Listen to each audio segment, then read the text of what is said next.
6라운드까지 펼쳐지는 V리그가 지난 12월 24일 3라운드 일정을 모두 마쳤습니다. 어떤 팀들은 외국인 선수와 국내파 에이스의 조화로 봄배구를 노리기도 했고요. 또 어떤 팀들은 국내파 에이스를 중심으로 똘똘 뭉치면서 반전을 꾀하고 있습니다. V리그 판도를 좌우할 중요한 변수로 떠오른 국내파 에이스들. 각 팀을 대표하는 선수는 누구고 어떤 활약을 펼쳤는지 바로 확인해 보겠습니다. 최근 시청률도 그렇고 경기장을 직접 찾아와 주시는 관중 수 역시 지난 시즌보다 높아지고 있습니다. 현재 V리그의 인기 뒤에는 국내파 에이스들의 활약 때문이라고 해도 과언이 아닙니다. 그래서 준비했습니다. 먼저 남자부의 국내파 에이스를 살펴보겠습니다. 먼저 이종경 해설위원이 꼽아주셨는데 대한항공과 OK저축은행 먼저 말씀을 부탁드리겠습니다. 대한항공은 누가 말해도 정지석 선수를 꼽을 수밖에 없고 그 정도로 지금 최근에 잘해주고 있는 그런 경기를 하고 있고요. OK저축은행은 역시 조재성 선수가 라이트에서 요스바니 선수 대각에서 아주 좋은 활약을 보여주고 있습니다. 예, 먼저 매 경기 주가를 높이고 있는 정지석 선수 먼저 선택한 이유를 들어볼까요? 정지석 선수는 공수 장면에서 완벽한 활약을 보여주고 있죠. 그만큼 공격에서도 한 60% 정도 성공률, 전체 1위를 달리고 있고 또 수비에서도 역시 2위를 달리고 있는데 그만큼 팀에서 가장 중요한 서브 리시브라든지 수비가 아주 뛰어나고 전반적으로 또 가스파린 선수가 흔들릴 때 역시 정지석 선수가 제 몫을 다 해주고 있기 때문에 현재 대한항공 1위를 달리고 있다 이렇게 볼 수가 있죠. 자, 그렇다면 동료들에게 8차원이라고 불리고 있는 OK저축은행의 조재성 선수는 어떤 면을 높게 보십니까? 역시 조재성 선수도 이번 시즌에 맞서는 지난 시즌하고 완전히 다른 그런 모습을 보여주고 있는데 오른쪽 공격을 책임지고 있는 선수죠. 레프트에서는 요스바니 선수가 공격을 또 맡아 하고 있는데 요스바니 혼자서 아무리 잘하더라도 OK저축은행이 이길 수가 없다는 것이죠. 그만큼 오른쪽에서 조재성 선수가 잘할 때마다 좋은 결과가 나왔고 또 팀의 많은 공격의 비중을 갖고 있기 때문에 에이스 역할을 충분히 잘해주고 있다 이렇게 볼 수가 있습니다. 네, 이렇게 이종경 해설위원이 대한항공과 OK저축은행 국내 에이스들을 평가해 주셨습니다. 이어서 현대캐피탈과 우리카드를 살펴보겠습니다. 먼저 현대캐피탈에서는 어떤 선수가 눈에 띕니까? 현대캐피탈은 역시 정광인 선수가 가장 눈에 띄는데 이 정광인 선수 외에도 문성민 선수라든지 또 신영석 선수, 김재희 선수가 잘해주고 있는 게 사실이죠. 그렇지만 정광인 선수가 역시 서브 리시브라든지 공격 전반적으로 팀을 이끌어가는데 가장 중요한 서브 리시브가 좋고 또 공격도 초반에는 조금 부진했습니다만은 이제는 현대가 추구하는 빠른 플레이에 잘 적응하고 있고 팀의 에이스 역할로서 지금 잘해주고 있습니다. 이어서 우리카드를 살펴볼 텐데요. 노재욱 선수를 콕 집어주셨습니다. 노재욱 선수가 사실 오기 전에는 2승 5패로 좀 부진했습니다만은 11월 달에 노재욱 선수가 최홍 선수와 트레이드된 이후로부터는 전반적으로 공격수가 확실하게 달라진 그런 모습을 보여주고 있고 현재 그 이후로 9승 3패 지금 현재 3위를 달리고 있죠. 그만큼 이 노재욱 선수가 토수하는 것이 신장도 한 191cm 크고 또 위에서 토스하기 때문에 공격수들이 공격하기가 좋은 그런 구질이 좋은 토스를 하고 있고 마지막으로 공격수와 호흡이 잘 맞고 있다 이렇게 볼 수가 있습니다. 자, 이렇게 현대캐피탈의 정광인 선수는 원래 공격수 포지션임에도 불구하고 수비 1위, 팀의 살림꾼 역할까지 도맡아 해주고 있습니다. 노재욱 선수를 일단 살펴보면 팀을 옮긴 이후에 역시 배구는 세터 노름이다. 이런 말이 떠오를 정도로 최고의 활약을 올 시즌 펼쳐주고 있습니다. 이어서 삼성화재, KB손해보험, 마지막으로 한국전력을 분석해 보겠습니다. 삼성화재는 박철우 선수를 뽑아주셨습니다. 박철우 선수는 누가 말해도 삼성화재에서는 공격을 두 번째로 타이스가 가장 공격을 많이 하고 있고 그다음에 박철우 선수가 라이트에서 공격을 많이 하고 있는데 베테랑 중에 베테랑 선수다 이렇게 볼 수가 있죠. 공격의 성공률도 아주 높게 한 50.9% 나오고 있고 또 공격 비중도 한 26% 정도 나오고 있으니까 팀을 이끌어가는 가장 중추적인 역할을 하고 있는 것이죠. 네, 이종경 의원이 침착하게 선수들 평가를 해주고 계시고요. 이어서 KB손해보험 하현용 선수를 선택하셨습니다. 그 이유가 무엇일까요? KB는 사실 레프트에서는 어떻게 보면은 손현정 선수라든지 황도현 선수가 공격을 더 맡아 하고 있는데 황도현 선수는 신장이 조금 작아서 공격에 조금 부진한 그런 모습을 보여주고 있고 또 손혜정 선수는 공격은 어느 정도 잘해주고 있습니다만 역시 서브리시브가 많이 흔들리기 때문에 에이스라고 지칭하기는 조금 아쉬운 부분이 있죠. 그래서 제가 볼 때는 센터에서 하현영 선수가 공격과 속공 또 블로킹을 꾸준히 잘해주고 있기 때문에 팀의 에이스 역할을 하고 있다 이렇게 평가를 하고 싶습니다. 그렇습니다. 이제 마지막 한국전력 공격의 시작과 끝 서재덕 선수를 뽑아주셨습니다. 한국전력은 외국인 선수가 없기 때문에 서재덕 선수가 공격에 한 30% 이상 더 맡아하고 있고 또 서브 리시브라든지 수비 전반적으로 어려울 때마다 해결사 역할을 하고 있는 선수가 서재덕 선수죠. 예. 그만큼 가장 중요한 역할을 하고 있는 선수가 서재덕 선수라고 할 수가 있습니다. 네, 이렇게 남자부 국내 에이스들을 차례대로 만나보셨고요. 이어서 김산희 해설위원이 선택한 국내 에이스들입니다. 먼저 IBK 기업은행과 GS칼텍스, 마지막으로 흥국생명을 살펴드리겠습니다.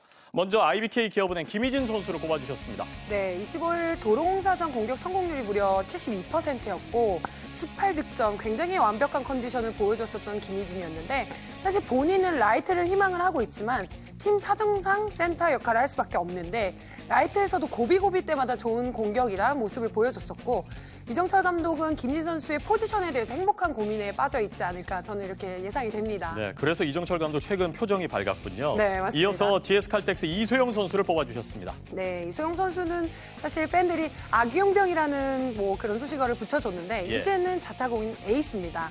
표승주 강소희는 사실 흔들렸을 때 다른 선수들이 대처가 되지만 이소영 선수가 흔들렸을 때는 사실 팀이 무너지는 모습을 제가 자주 보기는 했거든요. 그렇기 때문에 본백으로 하기 위해서는 이소영 선수가 코트에서 끝까지 버텨줘야겠습니다. 그렇습니다. 이소영 선수까지 평가를 해주셨고요. 흥국생명은 이재영 선수를 뽑았습니다. 네, 지난 시즌보다 사실 공격 성공률이라든지 높이에서 자랑을 하고 있는 이재영이고 공수양면에서 정말 올 시즌은 나무랄 데 없는 그런 선수인데 지난 시즌 마음이 많이 힘들었기 때문에 올 시즌은 사실 마음을 좀 단단히 먹고 나온 모습으로 보여지고 예. 그리고 코트에서도 굉장히 여유가 느껴집니다. 자, 이렇게 세 팀을 꼽아주셨고 남아있는 세 팀을 또 만나보겠습니다. 먼저 한국도로공사에서는 어떤 선수를 뽑아주셨을까요?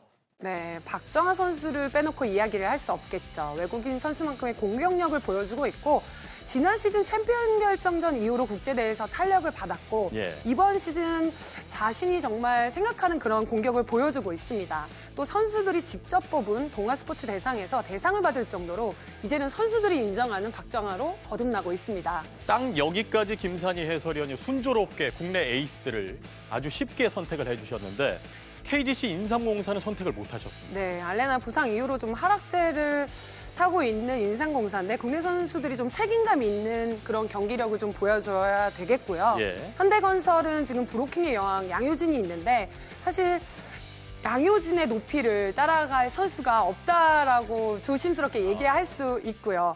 그렇지만 좀 올 시즌 어려움을 겪고 있는데 양효진 선수가 좀 힘을 내줬으면 좋겠고 또 부상이나 또 좀 컨디션이 떨어지는 그런 경우가 있는데 힘을 끝까지 내줘서 올 시즌 좀 그나마 반등의 기회를 잡았으면 좋겠습니다. 네, 이렇게 남자부와 여자부 각각 포진해 있는 국내 에이스들을 점검하고 평가해봤습니다.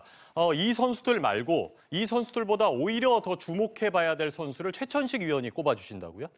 네, 남자부에서 한국전력은 외국인 선수가 없기 때문에 서재덕 선수가 외국인 선수의 역할을 해주고 있고요. 예. 나머지 6개 구단에서 가장 중요한 공격 옵션은 외국인 선수입니다. 그 대각에 이제 국내 에이스들이 자리를 하고 있는데 그 제3의 공격 옵션이라고 말씀드릴 수 있는 수비나 리시브를 하면서 공격 득점을 해야 되는 선수들이 있거든요. 예. 이 선수들의 역할에 따라 하반기 성적이 달라질 것으로 예상이 됩니다. 자, 그렇다면 눈에 확 띄지는 않지만 중요한 선수를 바로 꼽아드리겠습니다. 먼저 대한항공은 곽승석 선수를 뽑아주셨습니다. 네, 국내 선수 에이스는 저도 정희석 선수라고 생각을 하고요. 그 다음으로 중요한 선수가 곽승석입니다. 곽승석 선수는 공수에서 알토란 같은 역할을 해주면서 대한항공의 살림꾼 역할을 해주고 있고요. 예. 공격 종합에서는 가스파리니보다 2단계 높은 8위, 리시브 3위, 디그 5위에 올라 있습니다. 최천식 해설위원이 현대캐피탈은 한 명으로는 부족했나 봅니다. 무려 2명의 선수를 선택해 주셨습니다. 네, 그렇습니다. 문성민, 박주영 두 선수를 뽑았는데요. 현대캐피탈의 레프트 한 자리인 정광인 선수가 자리를 잡았고요. 남은 한 자리를 문성민, 박주영 선수가 상대에 따라 투입이 되고 있는데요. 예. 문성민 선수는 공격과 서브에서 강점이 있는 반면 리시브에 약점을 보이고 있고요. 반면 박주영 선수는 서브 리시브는 안정적이지만 공격적인 측면에서 문성민보다는 떨어지기 때문에 앞으로 이 두 선수의 활약이 현대캐피탈 성적에 굉장히 크게 영향을 미칠 것으로 예상이 됩니다. 그렇습니다. 이어서 OK저축은행과 우리카드의 공격 3옵션에 대해서 세 번째 공격 옵션에 대해서 여쭤보겠습니다. 먼저 OK저축은행은 송명근과 신경섭 이 두 명의 선수를 뽑아주셨습니다. 사실 지난 시즌이었으면 송명근 선수가 공격적인 면에서 조재성 선수보다 중요한 역할을 했는데요. 지난 시즌과 달라진 점이 외국인 선수 요스반입니다. 라이트가 아닌 레프트 외국인 선수를 뽑았기 때문인데요. 요스바니와 대각에 서는 선수가 리시브 점유율이 높을 수밖에 없고요. 송명근 선수가 리시브에 약한 모습을 보이고 있기 때문에 공격력에서도 영향을 미치고 있습니다. 그런데 예. 신경석 선수가 공격력 면에서는 만족할 만한 수준이 아니라서 OK저축은행 고민은 더 깊어지고 있습니다. 그렇습니다. 이어서 우리카드를 한번 살펴볼까요? 마찬가지로 황경민, 한성정 선수를 꼽아주셨는데 최근에 해설 도중에 최천식 의원이 한성정 선수 칭찬을 굉장히 많이 해주셨습니다. 네, 이 자리가 리시브가 굉장히 중요한 자리거든요. 붙박이 주전 없이 교대로 뛰고 있는 두 선수를 선택을 했는데요. 황경민 선수는 리시브가 좋은 반면 한성정 선수는 공격력이 좋습니다. 나경모 선수와 함께 왼쪽을 책임지는 것과 동시에 리시브 역할까지 해야 하는 중요한 자리이기 때문에 이 두 선수의 활약이 우리카드의 봄배구 희망을 밝혀줄 것으로 보여집니다. 예, 레프트 한 자리는 사실 서브 리시브뿐만 아니라 공격도 도맡아 해줘야 되기 때문에 두 가지를 병행을 잘해야지 팀이 안정적으로 이끌어 나갈 수 있을 텐데 특히 남자부를 먼저 살펴봤을 때는 대한항공을 제외하고는 대부분 레프트 한 자리를 모두 교체로 사용하고 있는 실정입니다. 삼성화재 역시 같은 자리를 꼽아주셨습니다. 송이채와 고준용 선수를 뽑아주셨습니다. 네, 시즌 전 송이채 선수는 박철호 선수와 함께 삼성의 좌우를 든든하게 책임져 줄 것으로 기대가 됐는데요. 막상 뚜껑을 열고 보니까 범실이 발목을 잡고 있습니다. 그러면서 상대적으로 범실이 적은 고준용 선수와 중용이 되고 있는데요.